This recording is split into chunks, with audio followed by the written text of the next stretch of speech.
এরপর একটার পর একটা সিনেমায় পরিচালক প্রযোজকরা চাইছেন তাঁকে। চাহিদার সঙ্গে তাল রেখে বাড়তে থাকে মহানায়কের পারিশ্রমিক।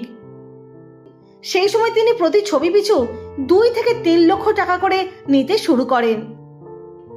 সেই সময়ের 2.5-3 লক্ষ টাকার মানে এই সময়ের প্রেক্ষিতে সেই টাকার মূল্য দাঁড়ায় প্রায় 95 লক্ষ টাকা।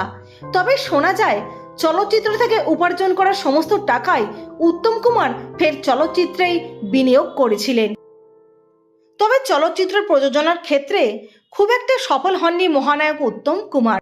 নিজের পারিশ্রমিক বিপুল হলেও মহানায়ক বহুবার নিজের পারিশ্রমিকের সঙ্গেও সমঝোতাও করেছেন। তাকে দিতে গিয়ে প্রযোজকদের পকেটে টান। অবস্থা এমন যে টাকা জোগাড় না হওয়ায় ছবির কাজ বন্ধের মুখে। শোনা যায় নিজের পকেট থেকে টাকা দিয়ে সমস্যা মিটিয়ে দিতেন মহানায়ক উত্তম কুমার।